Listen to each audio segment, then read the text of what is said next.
Hello students. Now as we have gone through all the 9 sessions, today this is the last session of the first chapter, that is session 10, where we are going to study about the bond innovations and valuation of bonds.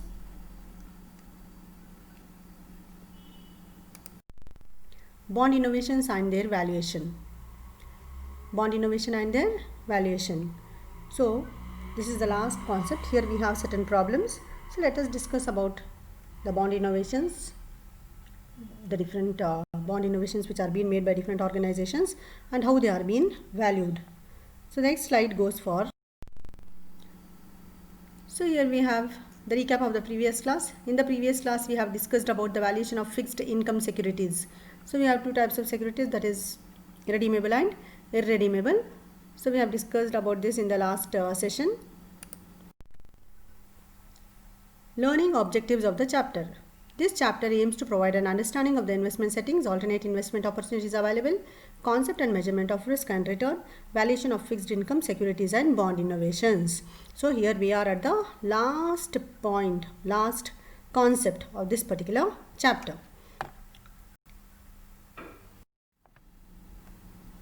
Here we have the session outcomes. At the end of this session, the student will be able to understand about the bond innovations and their valuation.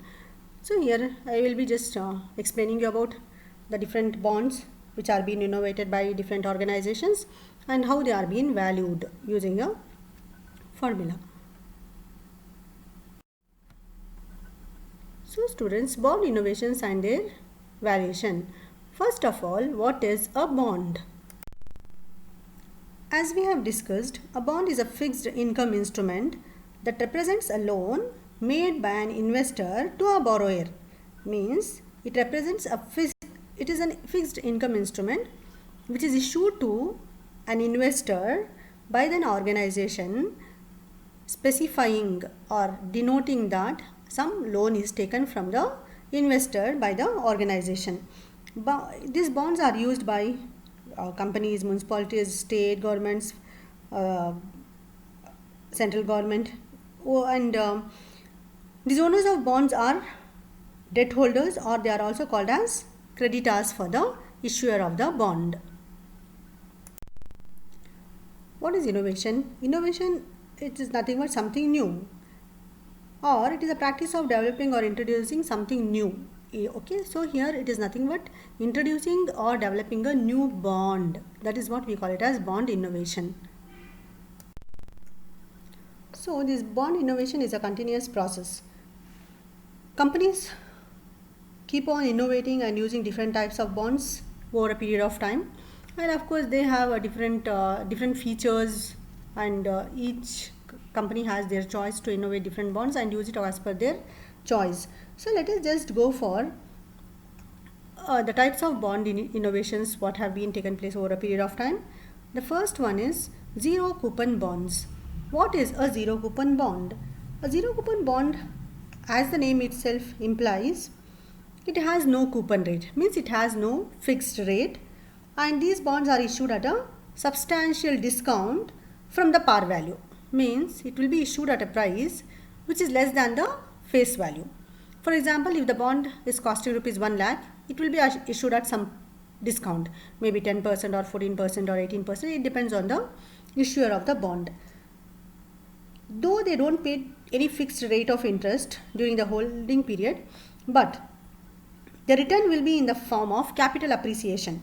So at the end of the period, or while redeeming this particular bond, the holder of that bond will get a capital appreciation, means they will get an amount higher than the face value of the bond.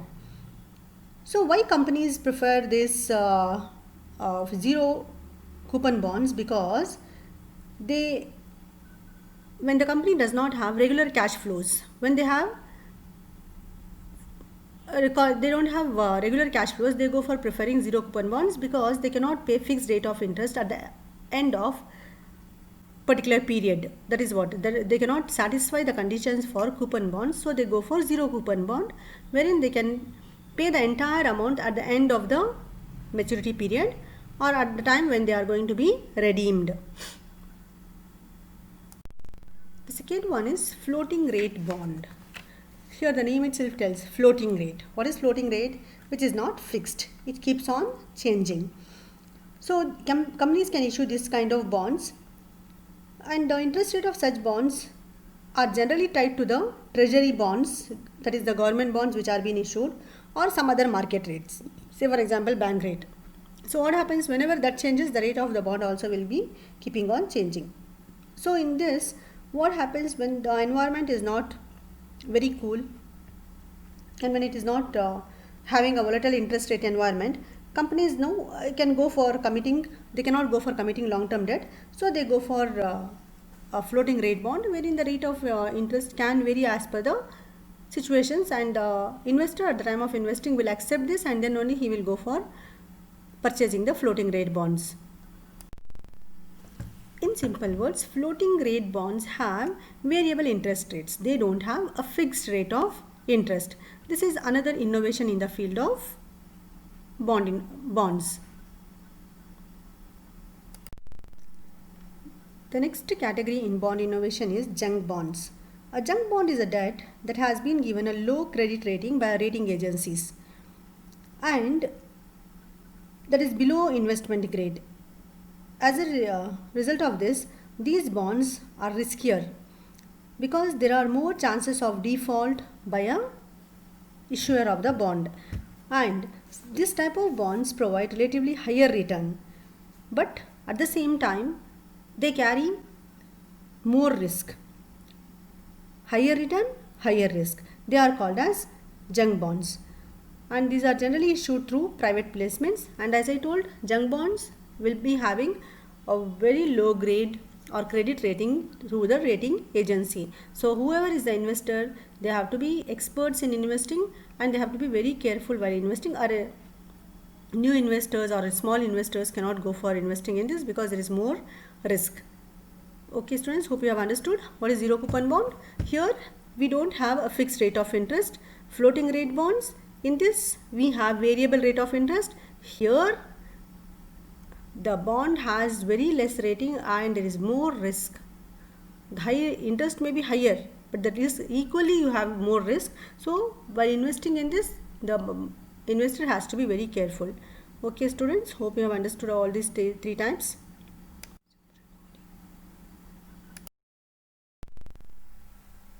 So students, we have here valuation of redeemable bonds. As we have discussed in the previous class, we have two types of bonds basically, redeemable and irredeemable. What are redeemable bonds? Redeemable bonds are those which have a maturity period, which are going to be paid back after a fixed period of time. So its valuation is determined by taking into consideration annual interest payments plus its maturity value. So every bond, fixed interest bearing security or bond, will have a rate of interest at which they will get the return.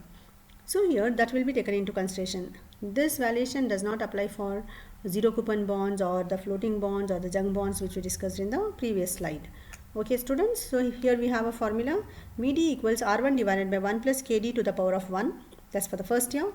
R2 into 1 plus Kd to the power of 2. So here returns will be given and that we take into consideration, and then we will value R3 divided by 1 plus Kd to the power of 3 plus R4 divided by 1 plus Kd to the power of 4, depends on the number of years of maturity we will take into consideration. So here we have the denotions of all the symbols whatever we are using. So let us go for the problem students. The next one we have. So students, we have a problem here on redeemable bonds. An investor is considering the purchase of an 8% rupees 1000 bond redeemable after 5 years at par. The investor's required rate of return is 10%.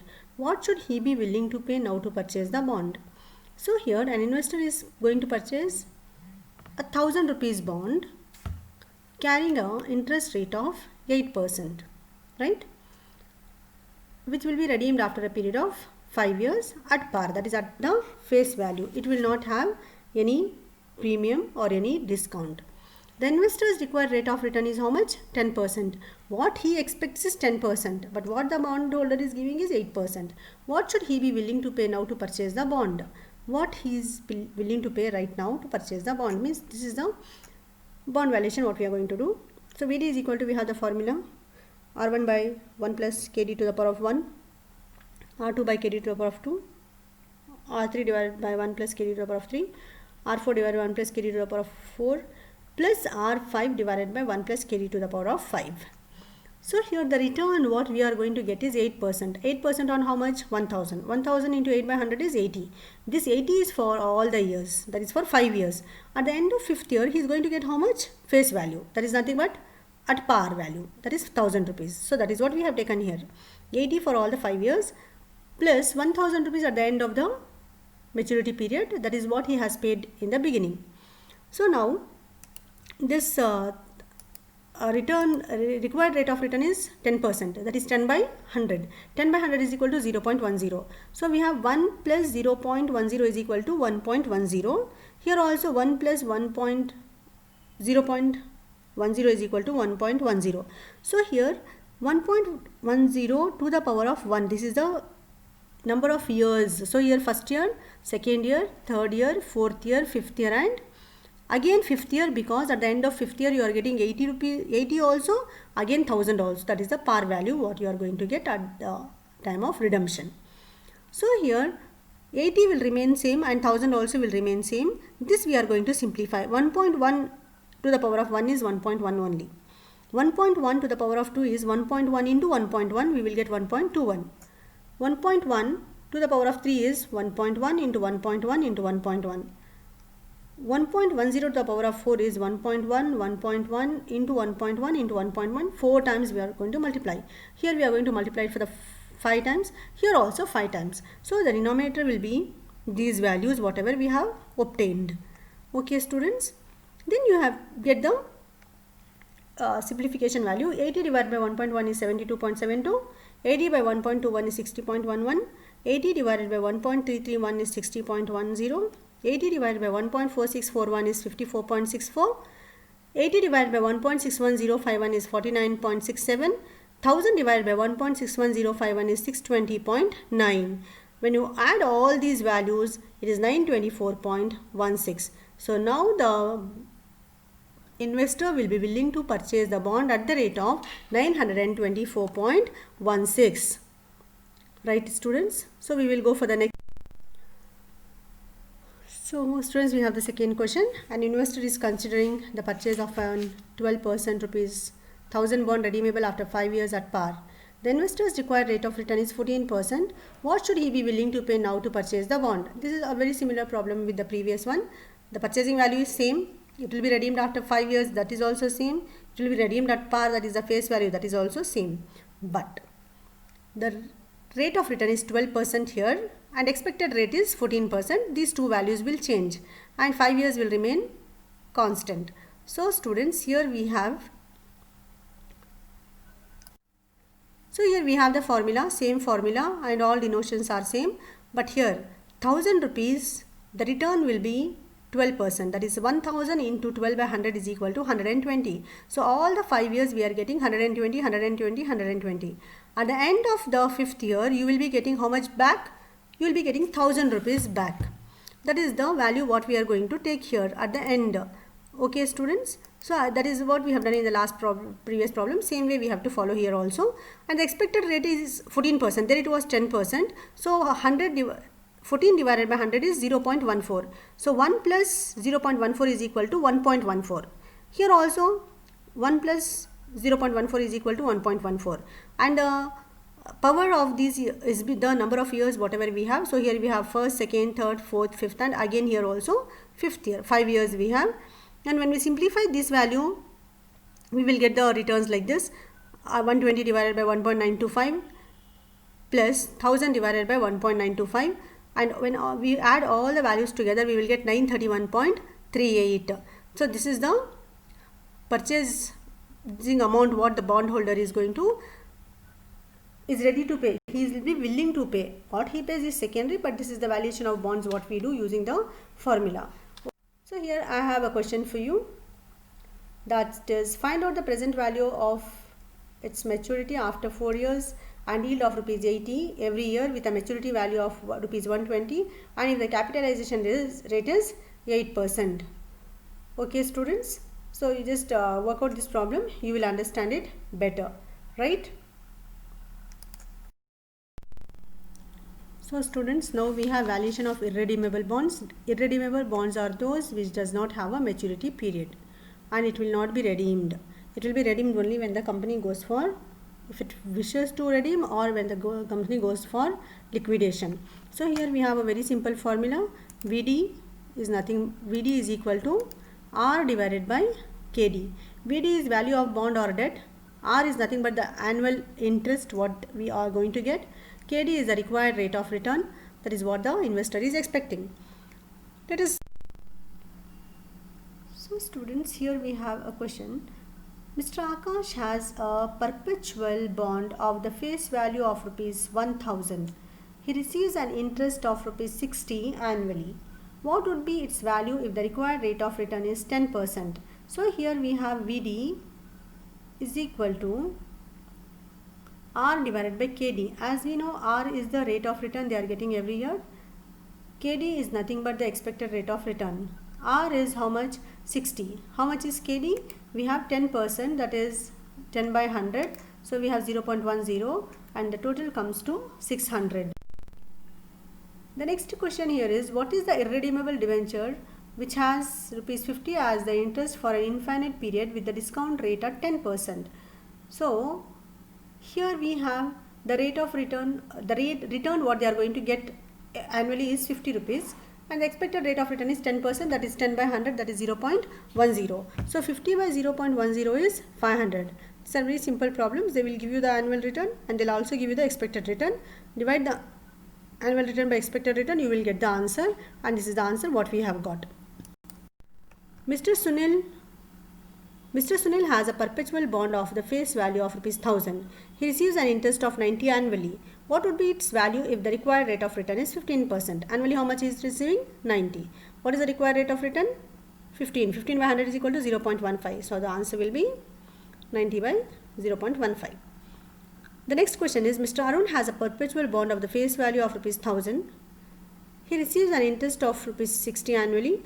Its current value is 600. What is the yield to maturity? So here VD is equal to R by KD, right? So students, here they have given us the return and they have given us the value of maturity value of the bond, okay, but they have not given us the expected rate of return that we have to calculate. So what we do, VD is equal to R by KD. In other words, what we can do, we can take KD is equal to R by VD.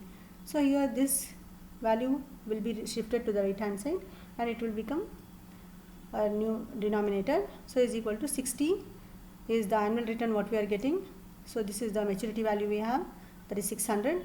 The rate of return will be 60 divided by 600, 0.10, or the expected rate of return is 10%. Okay students, we have the next slide with MCQs. The first MCQ, the value of bond and debenture is present value of interest rate it gets, present value of contractual payment it gets till maturity, present value of redemption amount, none of the above. It is present value of contractual payment it gets till maturity. The next one is, the long period of bond maturity leads to more price change, stable prices, standing prices, mature prices. It is more price change. Here we have the next MCQ. The bonds issued by corporations and exposed to default risk are classified as corporation bonds, default bonds, risk bond, zero risk bond. It is actually corporation bond. Here we have factors that influence interest rates on bonds include term maturity, liquidity, tax consideration, none of the above. It is none of the above. So next slide is about fifth MCQ. A market for existing securities rather than new issues is known as the dash market, that is secondary market. Existing securities we call it as secondary market. So students, here we have the references. You can just go through this, and next session will be about the next chapter, that is security analysis. Okay students, see you in the next session. Thank you.